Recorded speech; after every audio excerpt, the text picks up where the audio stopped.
अस्सलाम वालेकुम मोअज़्ज़ज़ ख़वातीन और हज़रात, प्रोग्राम राइट एंगल के साथ मैं हूं अली मुमताज़। नाज़रीन, 17 जुलाई को होने जा रहे हैं ज़िमनी इंतख़ाबात। ये ज़िमनी इंतख़ाबात 2018 के जनरल इलेक्शंस के बाद पहली मरतबा ऐसा है कि सियासी गहमा गहमी इतनी उरूज पर है। ज़िमनी इंतख़ाबात के जिसके बाद जिसके फ़ैसले पर अब वो फ़ैसला मुनसर है कि जिसमें 22 जुलाई को इलेक्शन होना है कायदे-ए-ऐवान पंजाब का, कि कौन कायदे-ए-ऐवान होगा पंजाब असम्बली में, वज़ीर आला पंजाब कौन होगा, और सबकी तवज्जो का मरकज़ ये 20 नशस्तों का इलेक्शन है। देखना यह है कि किस पार्टी को कामयाबी हासिल होती है। पाकिस्तान तहरीक इंसाफ के जो 27 मार्च से लेके अब तक रिजीम चेंज की बात कर रही है और बात कर रही है कि एक वो ख़त के जिसकी बुनियाद पर यह सब हुआ, हमारी हुकूमत को टॉपल किया गया, घर भेजा गया, और फिर ये 11 जमातों का इत्तेहाद के जिसने मुल्क में आकर हुकूमत संभाली, और विफाक में हुकूमत है, पंजाब में हुकूमत है। अब इसके साथ साथ हमने ये भी देखा कि गुज़श्ता ये 3 माह के अरसे में महंगाई का तूफ़ान, चीज़ों की कीमतों में होशरुबा इजाफा, पेट्रोलियम प्राइसेस बढ़ती चली जा रही हैं, बढ़ती चली जा रही हैं, और कोई हद दिखाई नहीं दे रही है। और इस पर अवामी रद्द अमल इससे ज़्यादा हमें दिखाई नहीं दिया। हाँ, कि महफिलों में बैठ कर कह दिया कि बहुत बढ़ गई, महंगाई हो गई और हमारे लिए नाकाबिल कबूल है, कैसे हम घर का निज़ाम चलाएंगे, कैसे हम अपनी तनख्वाह में गुजारा करेंगे, और कोई हद होती है। अवाम का सोचा जाए, ये हुकूमत में आने से पहले कहती थी कि जी हम महंगाई को ख़त्म करेंगे, लेकिन हुकूमत में आते ही महंगाई लेकर आए हैं और बढ़ती जा रही हैं चीज़ें, और कहते हैं कि IMF की वजह से ये हो रहा है, और फिर कहते हैं कि PTI के दौरे हुकूमत के जो उनके किए गए फैसले हैं ये उसका नतीजा है कि अब कीमतों में इस हद तक इजाफा हो रहा है। लेकिन इसके अलावा और हमें कुछ नहीं दिखाई दिया। और हाँ, अगर 12 बजे रात के प्राइसेस में इजाफा होना है तो उससे पहले हमें पेट्रोल स्टेशंस पे मोटरसाइकिल्स और गाड़ियों की एक लंबी तवील कतारें हमें दिखाई दी। इसके अलावा और कुछ नहीं। आज खान साहब का जलसा भी है, और ये जलसा इस्लामाबाद में है, परेड ग्राउंड पे, जहाँ पर 27 मार्च को भी जलसा हुआ था। इस जलसे में देखना यह है कि क्या कोई नई बात होती है खान साहब की तरफ से, या वही महंगाई की बात होगी, रजीम चेंज की बात होगी, और क्या पाकिस्तान तहरीक इंसाफ को जो आज हम एक बार फिर देखेंगे कि क्या मोमेंटम है, जो मोमेंटम हमने माह रमज़ान में देखा था कि बिल्ड हो रहा था, क्या वो अब भी कायम है, या अब उस तरीके से मोमेंटम नहीं रहा है। दूसरी तरफ इन 20 नशस्तों का जो इंतखाब है, इस पर हुकूमती जमात पाकिस्तान मुस्लिम नवाज़ का ये कहना है कि PTI का पहले भी कोई वजूद नहीं था, उनको लाया गया, वो सिलेक्टेड थे, जबकि PTI खुद उनको सिलेक्टेड कह रही है, इम्पोर्टेड कह रही है, और इन नशस्तों पे जब दोबारा इंतखाब होगा तो हमारे ही कैंडिडेट्स यहाँ से कामयाबी हासिल करेंगे। आज के प्रोग्राम में जी हम इसी हवाले से बात करेंगे कि मुस्तकबिल हम क्या होते हुए देख रहे हैं, और इन 20 नशस्तों के इंतखाब में क्या नतीजा मुतवक्के है। गुफ्तगू के लिए हमें आज के प्रोग्राम में ज्वाइन किया है सीनियर तजज़ियाकार नासिर बेग चौथाई साहब ने। आपका बहुत बहुत शुक्रिया कि आपने हमें ज्वाइन किया है। हमें ज्वाइन किया है सीनियर एनालिस्ट मुबशर बुखारी साहब ने। मुबशर बुखारी साहब, आपका भी बहुत बहुत शुक्रिया for joining us on the show tonight. सबसे पहले नासिर बेग चौथाई साहब, गुफ्तगू का आगाज़ सर आपसे करते हैं। क्या देखते हैं आप 17 जुलाई को जो 20 नशस्तों पर इंतखाबात होने जा रहे हैं, आपको लगता है कि पाकिस्तान तहरीक इंसाफ का जो नैरेटिव है, जो नैरेटिव हमने गुज़श्ता 3 माह में सुना है, और फिर जो महंगाई का फैक्टर है, ये PTI के लिए उनकी कामयाबी का बायस बनेगा, या PMLN जो कि पंजाब में मकबूल जमात रही है और ख़ास तौर पे सेंट्रल पंजाब में बहुत ही ज़्यादा मकबूल रही है, 2018 में भी सीट जीती, लाहौर में भी सीट जीती, तो कामयाबी पाकिस्तान मुस्लिम नवाज़ की होगी? देखिए, कहना तो बहुत मुश्किल है, अवाम का फैसला है। हमारा मसला ये है कि हम अवाम पे फैसला मुसल्लत करते हैं, थोप देते हैं हम, तो उनको फैसला करने दें। लेकिन अंदाज़ा कयास हो सकता है। जब लेट्स से अबाउट मुल्तान की जो PS है, पंजाब असम्बली की जो सीट है, वहाँ एक साहब खड़े हुए कुरैशी मखदूम शाह महमूद के मुकाबले में, और जीत गए। और उसके बाद अभी देख लिया आपने कि मखदूम साहब ने क्या रोना पीटना डाला है कि PTI ने मुझे हरा दिया, मुझे घर से हरवाया गया, वगैरह वगैरह। बात सही थी उनकी, लेकिन वहाँ मुकाबला किस तरह का था? वहाँ मुकाबला मुस्लिम लीग नून थी, जहांगीर तरीन थे और मखदूम साहब थे। अब मुकाबला 2 तरफा होगा सिर्फ। अब जहांगीर तरीन और मुस्लिम लीग नून साथ मिल जाएंगे, और ये कई हलकों में होगा। कई हलके ऐसे हैं पंजाब इन 20 सीटों में जहाँ 40,000 वोट लिए जीत गया, 38 वाला हार गया, 35 वाला हार गया। तो अगर इसको देखें आप, तो ये 7 या 8 सीटें निकलती हैं इस तरह की। बाकी जो सूरत हाल है वो ये है कि पीटीआई इतनी गैर मकबूल पार्टी नहीं है जितना लोग समझते हैं। उसका एक असर है, उसका एक बयानी की बात नहीं मैं करता, उसका बयानिया बदलता रहता है। इंतखाबात से पहले, इक़्तिदार से पहले जो बयानिया था वो निकाल लें, गूगल में पड़ा हुआ है। उसके बाद जो बयानिया था वो निकाल लें, आज जो बयानिया है वो निकाल लें। आज का बयानिया ये है कि मैंने बड़ी फाश गलतियां की, मैंने बहुत गलत खतरनाक गलतियां की इक़्तिदार में रहते हुए, मुझे नहीं करनी चाहिए थी। एक बयानिया ये आ गया, एक बयानिया ये आ गया कि फाइज ईसा के खिलाफ केस ही गलत था, मुझे नहीं करना चाहिए था। तो ये सब बातें देखें, इस्तक़लाल होना चाहिए सियासत में, और इत्मीनान होना चाहिए अपनी बात में, अपने कहे पर। अगर फाइज के खिलाफ मुकदमा किया था तो कबूल करें, यार मैंने किया था, ठीक है, गलत हो गया, मैंने किया था, खैर। तो लेकिन पंजाब का जो मूड है, मुस्लिम लीग कह रही है वो 16 सीटें ले जाएगी, ये कह रहे हैं ये पूरी 20 ले जाएंगे। अच्छा, अब 16 पर तो मुझे शक है कि वो 16 मुमकिन है 16 ना हो, वो 12 हो जाए, वो 11 हो जाए, लेकिन ये 20 पर शक है मुझे कि 20 तो नहीं लगते, ये 20 तो मुमकिन नहीं है। कुछ कम कर लें, थोड़ा आपस में बात करके कुछ तय करके कम कर लें, लेकिन ये कि 20 मुमकिन नहीं है, और इनको ज्यादा सीटें लेना होंगी मुस्लिम लीग नून से, क्योंकि अभी जो सूरत हाल है, मुझे पता नहीं आप इस पर बात करेंगे नहीं करेंगे। लाइफ लाइन मिल चुकी है इनको, कल फैसला शायद नहीं था, मुशावरत थी वो, उसके बाद एक लाइफ लाइन मिली है इनको 17 जुलाई तक, 22 जुलाई तक, कि आप जो करना है करें, आप देख लें। और उधर हमजा से भी कह दिया, भाई हाथ हौला रखो, कुछ नहीं करना, ना तबादले करना, तकर्रियाँ करना। और मैं अभी तक समझ नहीं पाया हूँ कि ये फैसला था या जरगा था या मुशावरत थी। ठीक, ज़फ़र इलाही साहब ने भी हमें ज्वाइन किया थी, सीनियर एनालिस्ट हैं। ज़फ़र साहब, आपका बहुत बहुत शुक्रिया कि आपने ज्वाइन किया। आई होप मेरी आवाज़ आप तक पहुँच रही है। ज़फ़र इलाही साहब, आपको इन इंतखाबात में जो बाई इलेक्शंस हैं, आपको इसमें क्या रिजल्ट आता हुआ दिखाई दे रहा है? देखिए, मैं समझता हूँ कि जो कोalition जो बना है पाकिस्तान में, इमरान खान, तो कोalition ऐसा है, कुछ 13 पॉलिटिकल पार्टीज और एस्टेब्लिशमेंट और इलेक्शन कमीशन ऑफ पाकिस्तान, वो सब एक तरफ हैं, इमरान खान और अवाम दूसरी तरफ है। अब ऐसे कॉम्बिनेशन में मैंने तो कभी देखा ही नहीं है कि अवाम या इमरान खान जीत सके, तो इस वक्त यही होगा। क्या होगा, आपको लग रहा है कि क्या इमरान खान का पलड़ा भारी है, या वो जो सारे इत्तेहादी हैं जिसमें आप इलेक्शन कमीशन को भी शामिल कर रहे हैं, उनका पलड़ा भारी है और इमरान खान के लिए उनको शिकस्त देना मुश्किल होगा? कमीशन को भी शादी गया, और जुडिशरी को भी मैं ये कहता हूँ वो भी देख रहे हैं, वो बाई पार्शियल नहीं है, चलिए उनको न्यूट्रल कर देते हैं।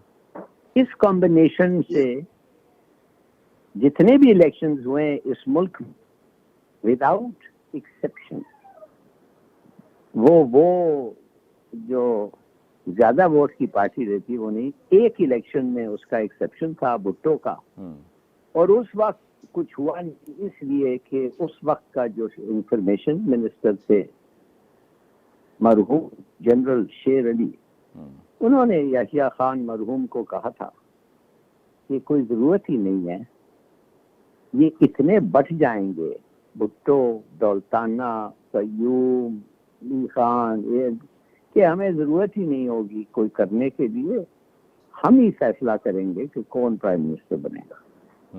तो इसलिए उनकी ज्यादा इंटरफेरेंस नहीं थी। तो और उसके अलावा हर इलेक्शन जो हुआ है सबको पता है, मगर मानते नहीं है हम, पता नहीं क्यों नहीं मानते हैं, सच से डरते हैं।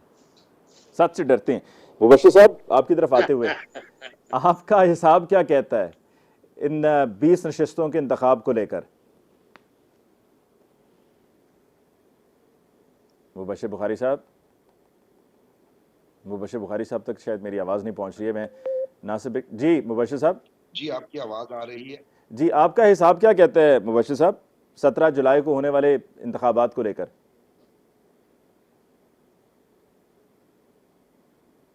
नहीं, आवाज़ नहीं आ रही है जी।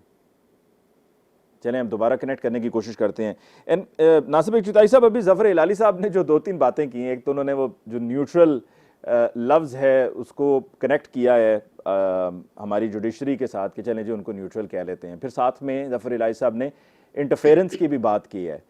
तो इंटरफेरेंस आपकी नज़र में अगर होगी तो किस हद तक होगी, और क्या वो इंटरफेरेंस इस हद तक होगी कि उस इंटरफेरेंस की बेस पे चलें इतनी सिर्फ सीट्स मिल जाएंगी पीएमएलएन को जी बासानी जिससे हुकूमत बना लें? देखिए, हिलाली साहब मेरे बुजुर्ग हैं, मेरे प्रोग्राम्स में बहुत आते रहे हैं, मुझे बहुत सिखाया है इन्होंने। और ये उस दौर की दफ्तर खारजा के लोग हैं जब दफ्तर खारजा वाकई दफ्तर खारजा हुआ करता था और एक टिका के बात हुआ करती थी, समझ के सोच के। फर्स्ट तो ये, दूसरा ये कि मुझे पूरा हक पहुंचता है मैं से बहुत आइजाना तरीके से इख्तलाफ कर सकूं। हमारे मुल्क में कभी ऐसा कोई इंतखाब नहीं हुआ जिसमें इंटरफेरेंस नहीं हुई हो। जो आपका आखिरी इंतखाब है 2018 का, वहाँ कौन सी इंटरफेरेंस नहीं थी? वो कौन सा पाक शफाफ इंतखाब था? वहाँ तो पक्की चीज़ें बैठ गई थी, मशीनें बैठ गई थी, गिनती बैठ गई थी। 48 घंटे बाद इंतखाबात के नताइज आए थे, जो हिंदुस्तान के दूर दराज इलाकों में नहीं होता है।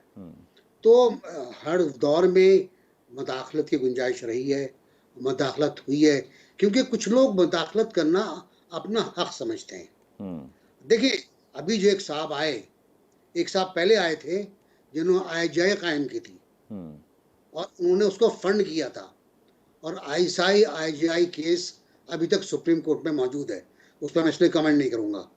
सुप्रीम कोर्ट को उसका फैसला करना चाहिए, और सुप्रीम कोर्ट को भुट्टो की मौत का रेफरेंस जो है उसका भी फैसला करना चाहिए। तो बात ये है कि हम कहाँ खड़े हुए हैं।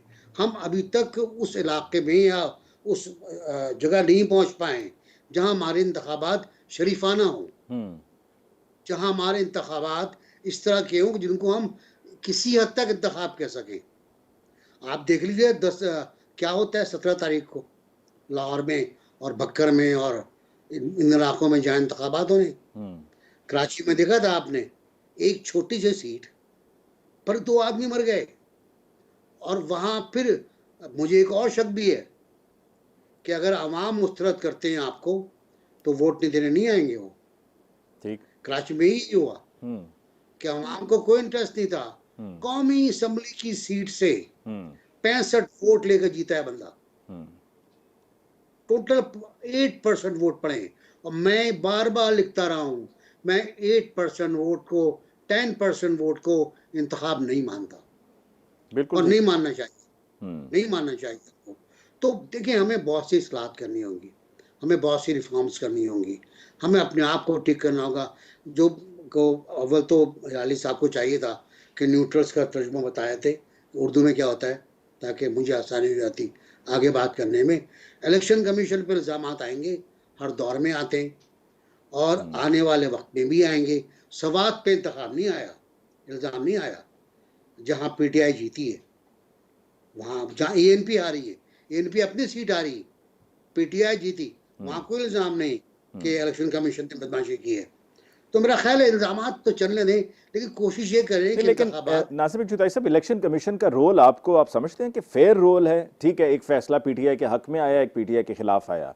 जहां पर डीसीट करना था वो PTI के हक में था, और फिर वो जो 5 मखसूस नशिस्तों की नोटिफिकेशन होनी थी उसको उन्होंने रोक दिया और कह दिया कि जी ये इलेक्शंस होंगे तो फिर उसके बाद ही नोटिफिकेशन होगा। तो आपके नज़र में जो PTI कहती आ रही है कि जी रोल उनका बाइस्ड है, क्या आपकी नज़र में बाइस्ड रोल है? नहीं, इनका रोल अगर 22 था तो खत्म कर दिया सुप्रीम कोर्ट ने, डेट आगे बढ़ा दी। हाई कोर्ट ने ऑर्डर जारी कर दिया कि 5 को नोटिफाई कर दो, 5 नोटिफाई हो जाएंगे वो। उसमें मसला क्या है? उन 5 के बावजूद अगर आज इंतखाब होता 4 बजे तो फर्जंदे दिलबंद जो है ना शहबाज शरीफ साहब के, वही जीतते। और आज भी सूरत आ गई है कि अगर कुछ थोड़ी सीटें ले गए ये तो 22 का मार्का भी इनके पास होगा, क्योंकि तेज लोग हैं ये, सियासी लोग हैं ये, इनको सियासत आती है, इनको तशद्दुद भी आता है, सियासत भी आती है, मनोवरिंग भी आती है, दिन भर मीटिंग नहीं, होती आपने रही खैर है। नासिर चुताई साहब एक ऐसी बात कर दी है, सियासत भी आती है, तशद्दुद भी आता है। मैं मुबश्शिर साहब की तरफ जाना चाह रहा था, लेकिन ये तशद्दुद वाली बात पे मैं पूछना चाह रहा हूँ कि कहीं ये तशद्दुद को आप अयाज अमीर साहब पे जो तशद्दुद हुआ है उसके साथ तो नहीं लिंक कर रहे हैं? बिल्कुल नहीं कर रहा मैं उसके साथ, क्योंकि उसमें टारगेट मुख्तलिफ थे, उसमें टारगेट। टारगेट मुख्तलिफ थे, और इमरान खान ने उसका जवाब भी दिया है। हम्म। इमरान खान को ऐसा लगा वो तीर कि उन्होंने जवाब भी दिया है उसका। तो मैं किसी को ना इल्ज़ाम देता हूँ, इसकी इंक्वायरी होनी चाहिए। अच्छा, अयाज अमीर वाहिद जर्नलिस्ट है जिसको मुस्तनिद माना जाता है। जी हाँ। बाकी जितने वहां बैठे थे वो सब आपको पता है कौन थे। आप मैं उनके बता लिए दें। कुछ नहीं कहूँगा, आप बता दें। मैं उनके लिए कुछ नहीं कहूँगा। अब मैं उनको साफ ही नहीं मानता ना यार, ठीक है, ठीक वो है। जर्नलिस्ट नहीं है। आई गॉट योर उन्होंने पॉइंट। न्यूज रूम नहीं देखा, हम्म। उन्होंने खाक नहीं छानी रिपोर्ट सड़कों पर, हम्म। वो ऊपर से आए आके बैठ गए। एयाज अमीर वो जर्नलिस्ट है जिसने न्यूज रूम भी देखा, जी हाँ। रिपोर्टिंग भी की, बड़ी रिपोर्टिंग भी की। हम्म। और अब क्योंकि हालात, कहता है वो के हालात ऐसे हैं कि मुझे जर्नलिज्म नहीं करना, तो कोने में बैठ गया वो, फिर पीट रहे हैं उसको। बिल्कुल सही जी। मुबश्शिर बुखारी साहब, सर आपका हिसाब क्या कहता है? ज़रा हिसाब अपना लगाकर बताइए कि आपकी नज़र में इन 20 नशस्तों में किसको ज़्यादा सीट्स मिलेंगी?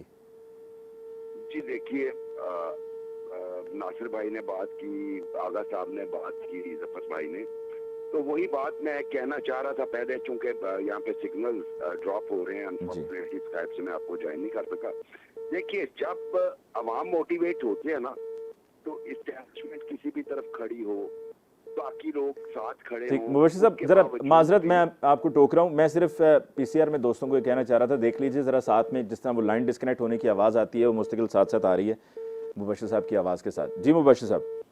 जी, तो मैं यही अर्ज कर रहा था, उसके लिए हमें 2002 का इलेक्शन देखना चाहिए, जब एक किंग्स पार्टी बनी और फार्मूला एक बना और बड़े बड़े बिग शॉट्स को इन्होंने इलेक्ट किया और सिलेक्ट किया, बल्कि क्रूज करके। उस वक्त भी पीपल्स पार्टी सबसे बड़ी जमात के तौर पे सामने आई, फिर उसमें टेंट डाले गए, और उसी तरह ही 2008 के इलेक्शन आपके साथ। ठीक, मुबश्शिर साहब मुझे एक ब्रेक लेना पड़ेगी जी, ब्रेक के बाद वापस आते हैं तो मैं फिर यहीं से बात को आगे बढ़ाऊंगा। और ज़फ़र हिलाली साहब के लिए मेरे पास एक ख़ास सवाल है जो मैं चाहूँगा कि उस पर ज़फ़र हिलाली साहब रिस्पॉन्ड करें, लेकिन एक ब्रेक के बाद।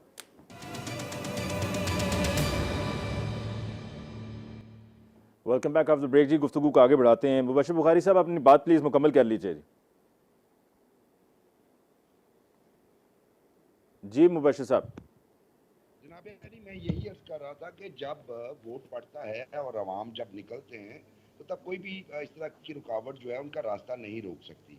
जहां तक आपने पंजाब की बात की, उसमें मैं ये अर्ज करूं कि ये इमरान खान साहब जब हुक्मरान थे और जब एक पेज पे थे, उस वक्त जो पंजाब के इलेक्शन हुए हैं उसका तनासब कुछ इस तरह रहा कि 14 सीट्स जो हैं वो मुस्लिम लीग नवाज जीती और 10 सीटें पीटीआई जीती, जब बिल्कुल उनके साथ पूरी सपोर्ट थी। और अभी जो ये 20 सीटों पे इंतखाबात हो रहे हैं, उसमें से 10 अफराद वो हैं जिनको आप इलेक्टेबल कहते हैं अपनी जुबान में, और साथ में वो अपने इंडिपेंडेंटली जीत के आए, और कर्टसी जहांगीर तरीन या दूसरे लोग वो पीटीआई को ज्वाइन कर चुके थे। तो अभी उनका वोट बैंक किस हद तक डैमेज होगा ये वक्त बताएगा, क्योंकि उनकी तो वाहिद शर्त ही ये थी हमजा शाहबाज को सपोर्ट करने के लिए कि उन्हें पीएमएलएन का टिकट चाहिए। अच्छा, उसमें कुछ पर्सनालिटीज हैं, जैसे सईद अकबर खान निवानी है भक्कर से, अब उनका ट्रैक रिकॉर्ड ये रहा कि उन्हें टिकट की जरूरत नहीं है, और चौधरी शुजात को 2002 में उन्होंने जितवाया 1 लाख से जायद वोटों से अपने हल्के में। उसके बाद शहबाज शरीफ साहब को उन्होंने अनअपोज जितवाया अपने हल्के से, फिर वही हल्के उनके भाई और वो खुद जीतते रहे। सो मतलब जो ऐसे इलेक्टेबल हैं, इस वक्त वो नून लीग के टिकट पे इलेक्शन लड़ रहे हैं, तो मेरा ख्याल है वो सीट्स जो हैं वो निकाल जाएंगे। मसला वही नासिर भाई ने जिस तरफ इशारा किया वो ये है कि ये 20 सीट्स में से सिर्फ देखना ये है, अगर लेके जाते हैं पीटीआई वाले आउट ऑफ 2015, तब तो कोई बात बनती नजर आती है। लेकिन अगर वो इतनी नहीं लेके जाते, और जिन 5 सीटों की रिजर्व सीटों का नोटिफिकेशन हुआ है और वो 20 सीटों के तनासब से हुआ है, अगर 50-50 का तनासब भी आता है तब भी सिचुएशन जो है विनिंग सिचुएशन है पीएमएलएन के लिए, क्योंकि ये 5 में से भी लोग फिर डीनोटिफाई होंगे। यही तो हमारी बदकिस्मती है कि जो फैसले पार्लियामेंट में होने चाहिए, जो फैसले आइन को करने हैं, वो हमारी अदालतें कर रही हैं। नासिर भाई ने ज़रा सॉफ्ट लफ्ज़ इस्तेमाल किया कि वो कंसल्टेशन कहें, डिस्कशन कहें, लेकिन आप देखिए मेरी ज़ाती राय में कि जो जुडिशल एक्टिविज़म हम अब देख रहे हैं, हमने साकिब निसार साहब के दौर में एक्सट्रीम देखी, चौधरी इफ्तिखार साहब के दौर में बहुत एक्सट्रीम देखी, लेकिन अब बड़ा टेक्निकल किस्म का एक्टिविज़म हो रहा है। और ये सारा कुछ होते हुए मुझे जफ़र साहब की बात से इख्तिलाफ शदीद होता है कि जब out of the way courts जाके अकोमोडेट कर रही हैं पीटीआई को, तो हम किस तरह कह सकते हैं कि उन्हें इस्टेब्लिशमेंट की भरपूर सपोर्ट पीएमएलएन को हासिल है, जबकि एट द सेम टाइम हम देख रहे हैं बहुत सारा रिलीफ जा रहा है पीटीआई की तरफ भी। ठीक, तो आपकी नज़र में ये सपोर्ट है कि जिसमें जो फैसला 2 माह पहले हो जाना चाहिए था वो 2 माह बाद हो रहा है? जी देखिए, मैं अगर आइन की बात करूं तो जो तर्ज अमल रहा नेशनल असेंबली में, खान साहब ने ये तो कह दिया अनकॉन्स्टिट्यूशनल हुकूमत है। मैं कतन किसी भी पार्टी का स्पोक्समैन नहीं हूँ, एक आज़ादाना राय रखता हूँ। उन्हें फिर ये भी कहना चाहिए था कि उनके खिलाफ नो कॉन्फिडेंस जो है, जिसको साजिश डिक्लेयर कर रहे हैं, वो भी एक कॉन्स्टिट्यूशनल प्रोसेस है। ये क्या बात हुई कि आप अपनी मर्जी की चीज को कॉन्स्टिट्यूशनल डिक्लेयर कर दें, और वही कॉन्स्टिट्यूशन जब अपना कोर्स दे नेशनल असेंबली में वो साजिश हो जाए। और दूसरी बात ये कि इस पे तो जो स्पीकर पंजाब असेंबली की तरफ से कंडक्ट रहा चौधरी साहब की तरफ से, वो खुद चीफ मिनिस्टर के कैंडिडेट भी हैं, वो स्पीकर भी हैं, वो चाहते हैं कि सारा निज़ाम उनके हाथ में रहे। जिस तरीके से उन्होंने किया माजी में पंजाब असेंबली में, उस पर मेरा ख्याल है कि उनके खिलाफ कार्रवाई होनी चाहिए थी, लेकिन किसी ने ये नहीं सोचा कि भाई। और मैं एक जरा तल्ख बात भी कर दूं कि पहले तो मूरद इल्ज़ाम ठहराया जाता था पॉलिटिशियंस को कि ये जी पार्लियामेंट की और सियासत की और कॉन्स्टिट्यूशन की बदनामी का बायस बन रहे हैं। मैं माजरत हाँ हूँ, अब पॉलिटिशियन अकेले जिम्मेदार नहीं है, हमारी अदलिया जैसे अदारे भी बीच में शामिल। अदलिया भी शामिल है, और अदलिया आपकी नज़र में कॉन्स्टिट्यूशन को क्या बदनाम कर रही है? जी देखिए, अंडरमाइन कर रही है। जो 63A में जो आई एलिसिडेशन, उसकी एक्सप्लेनेशन के लिए गया था, और उसमें तो एक उन्होंने ऐसी ओपिनियन जो कि इम्प्लीमेंट भी हुई, उसको बाकायदा एक कॉन्स्टिट्यूशनल अमेंडमेंट की जरूरत थी, और वो भी दे दिया और उसको इम्प्लीमेंट भी करवा दिया। तो मेरा ख्याल है, जाती तौर पर मैं ये समझता हूँ, अगर यही करना चाहिए तो कौम का मजीद आप पैसा वैसा बचाएं। आप डिसाइड कर लीजिए कि आपको यहाँ पे जमहूरियत नहीं चाहिए, और ये जितने कवानीन हैं ये हमारे मुअज़्ज़ज़ जज साहबान से कहिए, लिखते हैं भाई, क्यों हमारा वक्त भी और हमारे पैसा भी और बाकी इमोशंस भी ज़ाया कर रहे हैं। बिल्कुल सही। ज़फ़र इलाही साहब, आपने मुबश्शिर साहब को भी सुना और नासिर जुगताई साहब को भी। अभी जो मुबश्शिर साहब बात कर रहे थे कि अदलिया तो सपोर्ट कर रही है या फेवर में है, और जो ये कहा जा रहा था कि जी नहीं पीएमएलएन की तरफ झुकाव है, तो ऐसा नहीं है। आप क्या इससे इत्तेफाक करते हैं? मैंने वहाँ पर खैर उनसे कहा कि 2 महीने बाद ये ताख़ीर से फैसला हुआ, अगर पहले हो जाता तो शायद सूरत हाल मुख्तलिफ होती। करेक्ट। नहीं, ये क्या कह रहे हैं, कभी कहते हैं अंडरमाइन कर रहे हैं कॉन्स्टिट्यूशन को, कभी कहते हैं किसी और को फेयर कर रहे हैं। चलिए दोनों बात मान जाते हैं, सही है। तो अगर एक दफे अंडरमाइन करते हैं और दूसरी दफे अनफेयर होते हैं, तो फिर तीसरी दफे भी तो अनफेयर हो सकते हैं। माने कि मुझे समझ नहीं आ रही है कि मैंने आपको ये नहीं कहा जो मुझे पता है, मैं सिर्फ आपको कहा हिस्ट्री क्या दिखाता है। 17 इलेक्शंस हुए, 15 इलेक्शंस हुए, कितने इलेक्शंस हुए? आप मुझे एक इलेक्शन बता देना जो इस्टेब्लिशमेंट के खिलाफ फैसला हुआ है, मर्जी के खिलाफ पूरे इलेक्शन का फैसला हुआ है, एक बता दें। एक रिगिंग तो हर इलेक्शन में, शोर तो हर इलेक्शन में है जी। रिगिंग का शोर और मुदाखलत का शोर तो हर इलेक्शन में रहा है। ये रिगिंग का, देखिए आप उसको रिगिंग कह सकते हैं जब मशीनें बंद हो जाती हैं, आप उसको रिगिंग कर सकते हैं जब काउंट रुक जाती है, इफ्तारी हो जाती है, बैलेट बॉक्सेस गायब हो जाते हैं।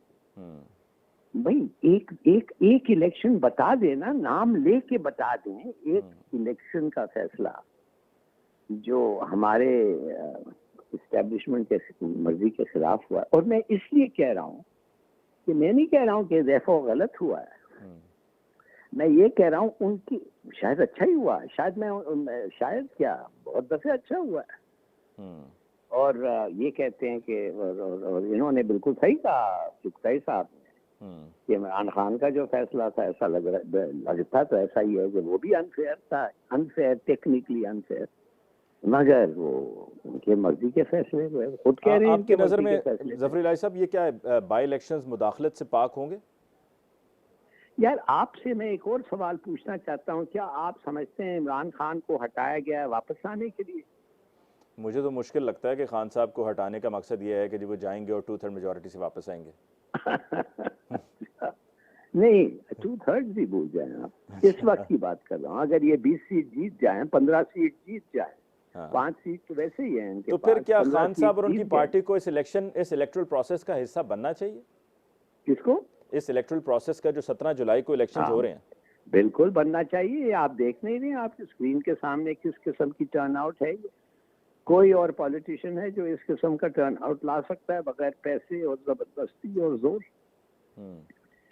बगैर पैसे ये टर्नआउट आ रहा है। बिल्कुल ऐसे। आप बता दीजिए, लेकिन इस टर्नआउट से क्या फायदा हो रहा है जफर इलाही साहब? पीटीआई को ये जलसों में तो फायदा ये होता है टर्नआउट से कि अवाम जब आपके साथ होती है बहुत सारा फैसला ये फायदा हो। अवाम क्या रिगिंग को रोक सकेगी जफर इलाही साहब? Never never. Then if they can not be stopping the rigging, तो फिर क्या फायदा होगा अवाम का? यही तो मैं पूछना चाह रहा हूँ। रिगिंग बिकम्स अ फार्स बन जाता है इलेक्शन। अगर आप समझते हैं कि इनके टर्नआउट से ये महसूस होता है तो देखिए वो कितने दफे आपको लोग कहते हैं कि it is not the number who vote, it is the people who count. ठीक है कि नहीं? बिल्कुल। हाँ, आप ये अब आप थोड़ा स्टडी करें, बैकग्राउंड स्टडी करें, डीपर जाएं आप इलेक्शन कमीशन के मेकअप पे, लोगों के मेकअप पे, रिक्रूटमेंट के मेकअप पे। जो 100 लोग 700 लोग अभी रिक्रूट हुए हैं इलेक्शन के लिए, कौन थे, कैसे रिक्रूट हुए? कभी आपने उस पर काम किया? आप तो बस सरसरी तौर पे देखते हैं हो जाएगा, होगा।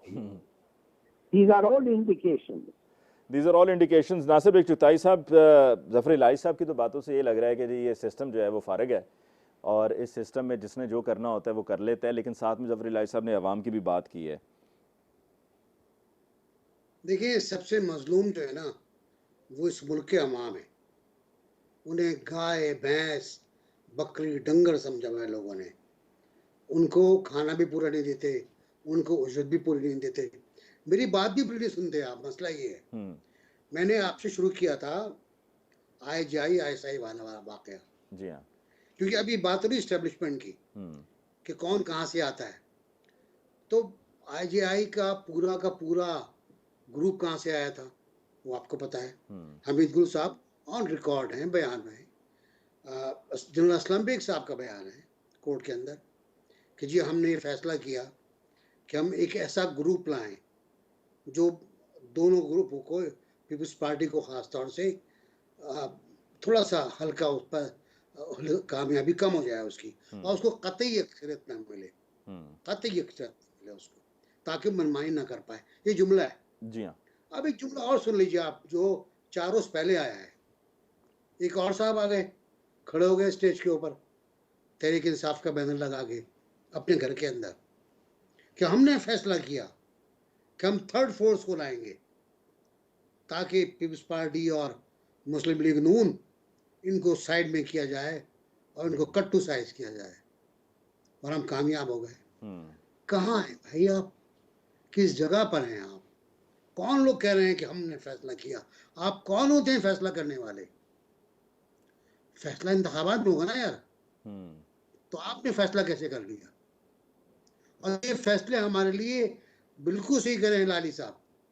यही फैसले होते रहे हमारे लिए कि इस पार्टी को दे दो, इस पार्टी को दे दो, जमात इस्लामी को दे दो, जमात इस्लामी को काबीना में ले जाओ, भुट्टो को फांसी दे दो, PNA को तहरीक चलने दो, PNA को फंडिंग करा दो, ANP के साथ ये कर दो। एक अजाब है हमारे साथ। हमें शर्म आती है बात करते हुए बाहर सेमिनार्स में और वर्कशॉप में।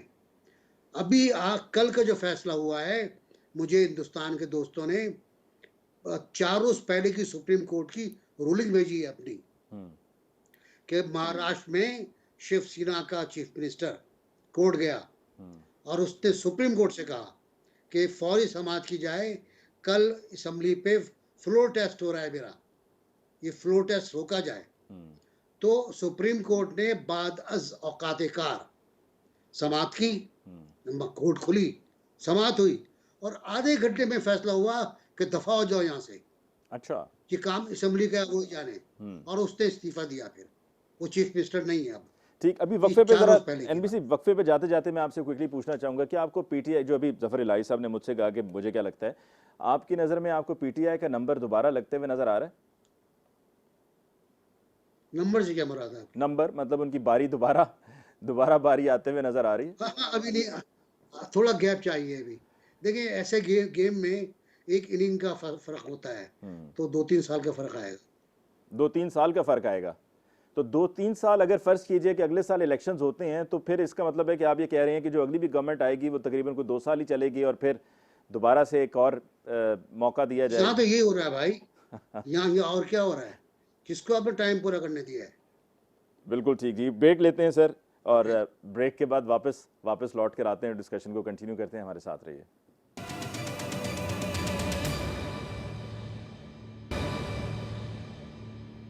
Welcome back after the break जी। मुबशर बुखारी साहब, अभी प्रोग्राम के पहले हिस्से में नासिर जुताई साहब ने कहा था कि पीटीआई को ये कल के फैसले से लाइफलाइन मिली है। आप क्या इससे इत्तफाक करते हैं कि एक लाइफलाइन है, और ये अगर लाइफलाइन है तो इसका दौरानिया यही 17 रोज़ है? बिल्कुल लाइफलाइन मिली है और बड़ा अच्छा चांस मिला है, और दो सूरतों में मिला है। जी। एक तो जो नोटिफिकेशन 5 मखसूस नशिस्तों पे नहीं हो रहा था, कल की कार्रवाई के बाद वो भी हो गया, जिसका मतलब है आपके बॉक्स में 5 बंदों का इजाफा हो गया। और उसके बाद आपको जोर लगाने का मौका मिल गया कि आप उन हलकों में, अब ये बुनियादी तौर पे ये ज़िमनी इलेक्शन एक टेस्ट केस है इमरान खान साहब के लिए अपनी पॉपुलैरिटी को गेज करने का, और दूसरी तरफ मुस्लिम लीग नवाज को खसूसी तौर पे, जो समझती है कि पंजाब उसका गढ़ है और जो ये समझती है कि पंजाब में उसे डिफीट नहीं किया जा सकता, उनके लिए भी टेस्ट केस है कि जो महंगाई की सूरत हाल है। देखिए अली मुमताज़ साहब, वजूहात जो मर्जी हों, हम खान साहब को क्रिटिसाइज करते रहे हैं क्योंकि मीडिया का काम है। इनसे सूरत हाल कंट्रोल नहीं हो रही, सो दे डिजर्व द सेम। तो मसला तो ये है कि अवाम का सांस देना ज्यादा दोभर हो गया इनके दौर में। अब मैं उस नैरेटिव में नहीं जाऊंगा किसका कसूर था, और वो जो भी हुकूमत वक्त होती है उसी को रिस्पॉन्सिबल डिक्लेयर करना चाहिए। एक बात तो ये होगी, अब जोर लगाना पड़ेगा पीटीआई को, लेकिन चूंकि नासिर भाई ने भी मायूसी का इजहार किया है, जफर साहब भी कह रहे हैं कि वो ये समझते हैं कि अगर इमरान खान को वापस आना था तो निकाला क्यों गया। मैं दोनों भाइयों से बसद एहतराम एहतलाफ इसलिए करता हूँ कि 88 की मिसाल दे दी नासिर भाई ने, मैं ज़रा उसे वाज़े तरीके से देता हूँ। 88 के इलेक्शन में पीपल्स पार्टी की अक्सरियत को कन्फाइन करने के लिए सारा कुछ नहीं हुआ था, बल्कि पीपल्स पार्टी को डिफीट करने के लिए हुआ था। और जब वो डिफीट नहीं हो पाई तो फिर उसको, और ये भी सारा कुछ ऑन द रिकॉर्ड मौजूद है, और फिर उसकी जो मेजॉरिटी बनती थी वो उसे नहीं लेने दी गई ताकि वो बैसाखियों पे खड़े रहे, और यही वजह हमें नजर आए वो बैसाखियों पे खड़े।